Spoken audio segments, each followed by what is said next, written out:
No te hagas la loca, no te hagas la loca, que para eso tenemos a Patricia Bullrich. Claro. Ya es demasiado. Y para hablar de una noticia que es terrible, la comentábamos en el comienzo del programa, y está relacionada a la doctrina Chocobar, estamos en comunicación telefónica con María del Carmen Verdú, que ella es de Correpi. Hola María del Carmen, ¿qué tal? Hola, ¿cómo está? Bien, bueno, Mejor no digamos cómo estamos porque nos van a censurar el programa por ser horario de protección a menores. Sí, la verdad que sí. Sí. Bueno, leímos la información en relación a la doctrina Chocobar. Queremos que primero le hagas un repaso a la audiencia por si ha olvidado de qué se trata y en qué situación estamos ahora. Así es. A ver, durante la gestión anterior de Patricia Bullrich como ministra de Seguridad bajo la presidencia de Mauricio Macri, ella emitió la resolución 956 de 2018, que rápidamente empezamos a llamar protocolo Chocobar o doctrina Chocobar, porque fue justamente inspirada por su defensa irrestricta de este personaje que mató por la espalda a un joven desarmado que huía, hoy condenado Chocobar, pero ya condenado, incluso Bullrich lo llevó como invitado especial y lo dijo durante uno de los debates presidenciales, supongo que lo recuerdan. Bueno, lo cierto es que esta resolución habilitaba a las fuerzas de seguridad federales, y por imitación, por supuesto, inspiraba también a las provinciales y de la ciudad, a disparar por la espalda a personas desarmadas de manera absolutamente impune, o sea, sin consecuencias penales. Esto generó un incremento importante de los fusilamientos de gatillo fácil, sobre todo respecto de las fuerzas de seguridad federales en ese periodo. Hubo en el curso de los 4 años de esa gestión 159 fusilamientos de gatillo fácil cometidos por Policía Federal, Gendarmería, Prefectura, Policía de Seguridad Aeroportuaria, es decir, las fuerzas federales, y bastó que en diciembre de 2019, ya iniciada la siguiente gestión de gobierno, la ministra Sabina Frederick derogara este protocolo Chocobar para que automáticamente descendiera la cantidad de casos en 35. O sea, bajó de 159 a 124. 35 personas menos murieron asesinadas por la espalda, desarmadas por integrantes de las fuerzas federales con solo volver a la legislación anterior. Ahora esto se reinstala. Nos dicen que Patricia Bullrich va a anunciar en conferencia de prensa, no sé si ya lo hizo, la reinstalación de esta resolución. Evidentemente es su respuesta ante el fracaso de la ley Ómnibus, que incluía en la reforma del artículo 34 del Código Penal el blanqueo y legalización del gatillo fácil y su total impunidad, incluso negándole a las familias el derecho de intervenir en las causas penales. Así que bueno, lo que hace ahora la ministra de la Represión es reimplantarlo por vía de resolución ministerial.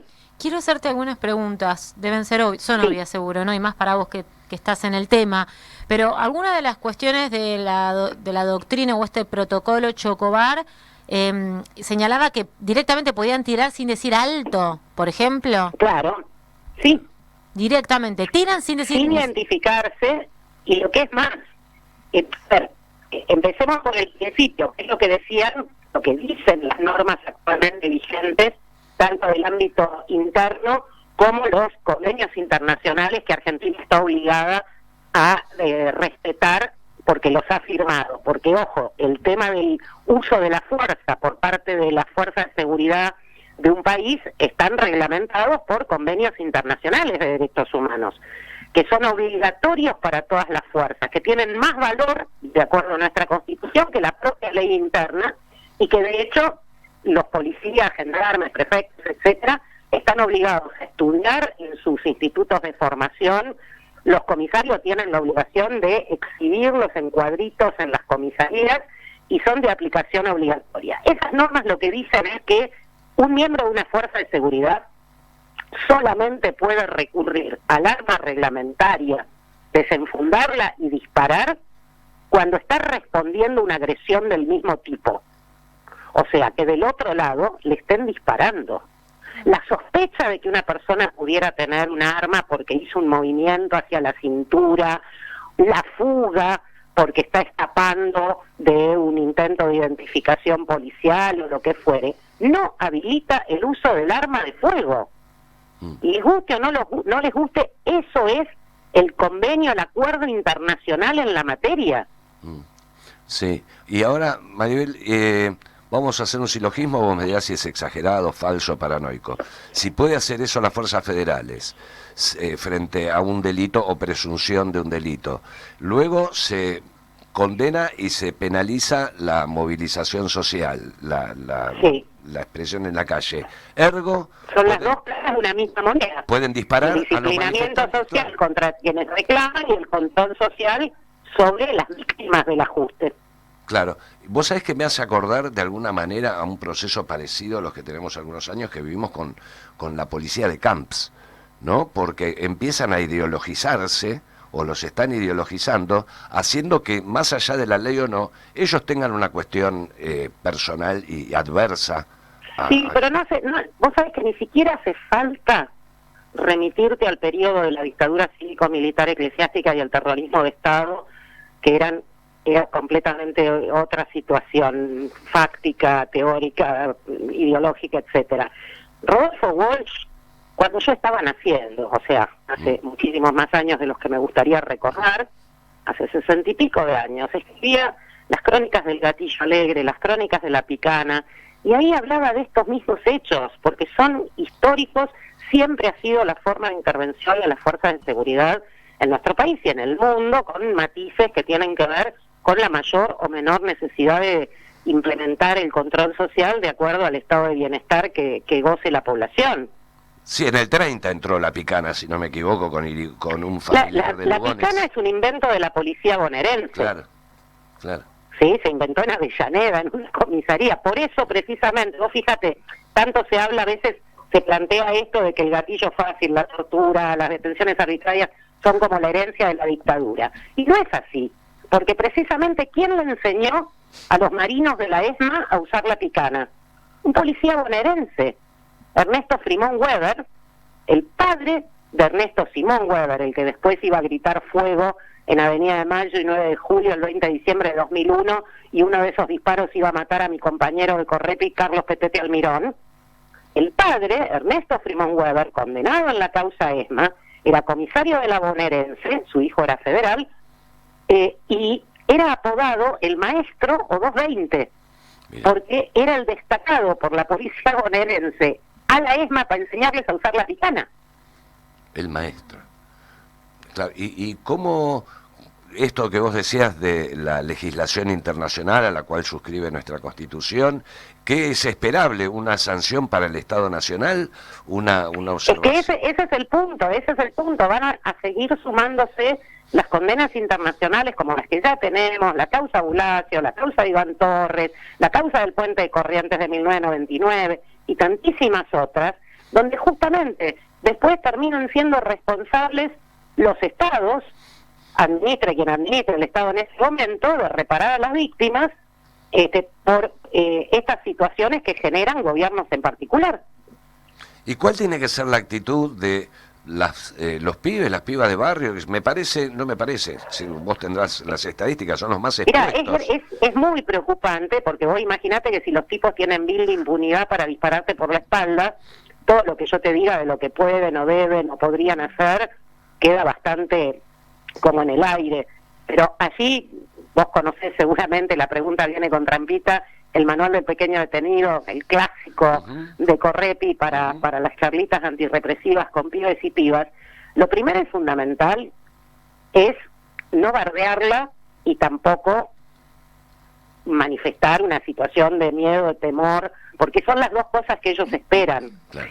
A ver, estamos hablando de una situación que se basa fundamentalmente en esto de la sospecha, el ojo policial que permite distinguir, como suponen ellos, entre la gente de bien y el chorro. Y esa distinción tiene que ver con las características físicas, de ropa, sociales, de actitud de las personas. Entonces, por eso lo que siempre decimos a los pibes y pibas es, te vistas como te vistas, tengas rastas, tengas el pantalón bolsudo, la gorrita con visera. Si te para un policía, te interpela, te pide que te identifiques, vos hablá como si fueras el hijo de alguien. Claro. Porque ahí se descolocan y dicen, puta, a ver si es un excéntrico que se viste así, pero el padre es empresario. Claro. Claro. Y por ende no es reprimible.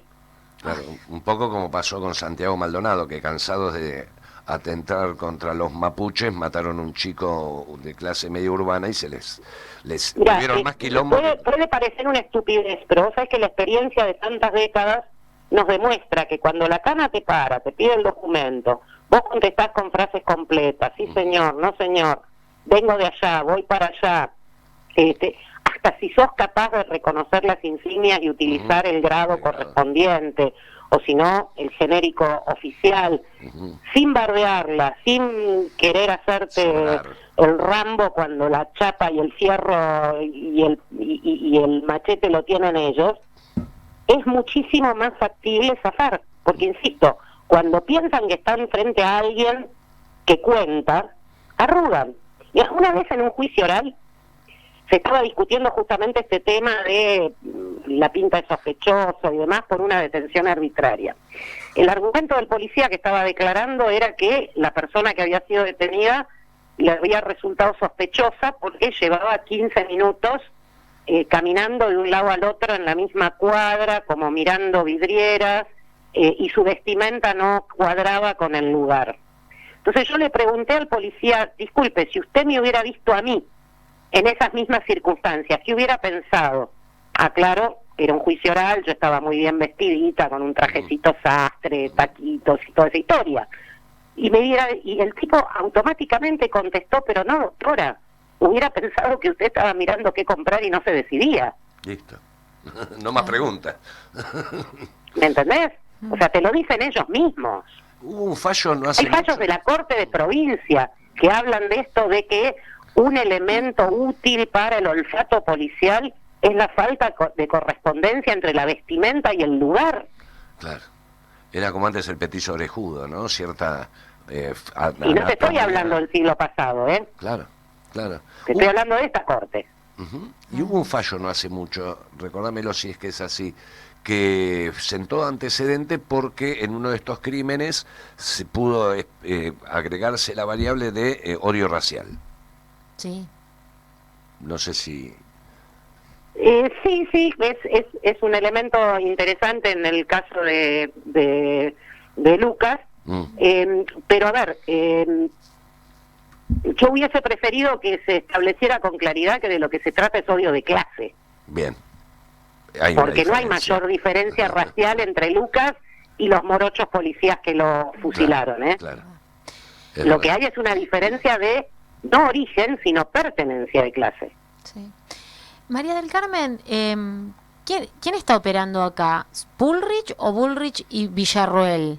Porque No, evidentemente hay un acuerdo, porque vos fijate que se cae el proyecto de la ley ómnibus en el Congreso y automáticamente Bullrich sale con esto, que reemplaza una parte importante del proyecto de la ley ómnibus en materia de gatillo fácil.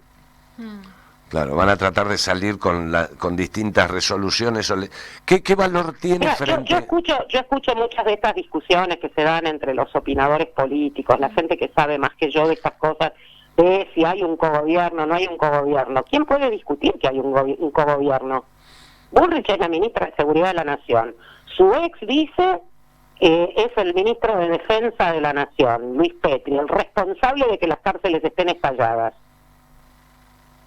¿Cómo que no hay cogobierno? No, desde ya. Caputo en economía. nada más Bullrich competía, también era candidata a presidente. Sturzenegger todavía no sabemos en qué. Pero está. Sí, pero está y redacta las leyes. Yo te quería preguntar algo técnico, Mariel, porque esto es una resolución lo que acaban de firmar. Sí, una resolución ministerial. Bien. ¿Cuál es el lugar de una resolución ministerial frente a una legislación que debe contemplar por lo menos observaciones sobre esto? Totalmente subordinada, no hace ni falta decirlo. O sea, vos tenés la Constitución. La Constitución a su vez te dice los convenios internacionales están por encima de la Constitución. ¿Sí? O sea, si hiciéramos una reforma constitucional que violentara esos convenios internacionales sería nula. Por ejemplo, reimplantando la pena de muerte. Claro. que la tenemos prohibida por la Convención Americana de Derechos Humanos. Entonces, convenios internacionales, constitución, leyes nacionales, leyes provinciales, y recién después empiezan las resoluciones de los distintos ministerios. ¿Y Ahora, se contradice esta línea jurídica? Lo vivimos en la gestión anterior, donde también dijimos, señores, esta resolución 956 está violando todo el sistema normativo internacional e interno. Y estuvo vigente. ¿Quién debe y mataron resolverlo? gente. Y esto, obviamente, te voy a parecer un ingenuo hablando del Poder Judicial, pero no debería, claro, no quería... No, mira, a ver, no quería estamos autohumillarme. utilizando todos los recursos. Vos sabés cuál es nuestro criterio en este punto. Usamos todas las herramientas que tenemos. Y por supuesto los recursos judiciales son una herramienta. Entonces, seguramente habrá presentaciones judiciales, como ya las hay, contra el DNU, contra el protocolo antimanifestación, contra cada una de las distintas medidas represivas que se vienen tomando. De hecho, ayer iniciamos una denuncia en la que intervienen más de una docena de organizaciones y organismos nucleados en la Red Federal por la Defensa de los Derechos Humanos y la Democracia, que CORREPI, CADEP y otras organizaciones patrocinamos, contra el uso de una herramienta de tortura en las movilizaciones, que es este líquido amarillo pegajoso, que no solamente causa el efecto de un gas lacrimógeno porque irrita las mucosas de ojo, nariz, boca, dificulta la respiración, etcétera, sino que provoca lesiones gravísimas y con el mero contacto con la piel causa quemaduras de primer grado y además un dolor intensísimo que dura varios días. Entonces, cuando a mí me rocían con un líquido en una movilización para causarme dolor, eso es la definición internacional del delito de tortura. Claro. Claro, y encima con lesiones. Bueno, está en el juzgado 44, llamalo al juez y preguntarle a ver qué piensa hacer. De parte de Maribel. Digo. No, de manera... Claro, vos decirle que llamás de parte de la Llama negra. de parte de la negra. Se va a atender fenómeno. Sí. Bueno, María del Carmen, gracias por este ratito. Por Te cuento que el juez donde nos cayó es profesor del Instituto Superior de la Policía Federal. O sea que mis expectativas, te imaginás por dónde andan. No, claro. Bueno, ¿qué le vamos a hacer? A tener cuidado, pibes y pibas. Todos, acá no se zafa nadie, porque todos. le pegan a todos, a las Por mujeres. eso no tenemos que largar las calles, muchachos. Bueno, ahora, de hecho, hay una nueva jornada de lucha nacional acá en Avellaneda, por lo que está haciendo Petovelo también con no entregar comida a los comercios. Otra linda piedra para la onda esa. Un montón de ¿Vos policías. te das cuenta? Decirle a la gente, vengan de a uno. No, es una Como miserable. en la cancha, ¿no? Vengan de a uno. Vení de a uno. Bueno, fueron de a uno, 27 cuadras de cola. ¿Y? Lo rociaron con gas también. Dijo, no lo llamamos, no era así, entendieron mal. Ahora hay un montón de policía también acá en Avellaneda. Y no hemos hablado del proyecto que pretende derogar el último derecho que conquistamos mujeres y personas gestantes de la interrupción voluntaria del embarazo. Sí.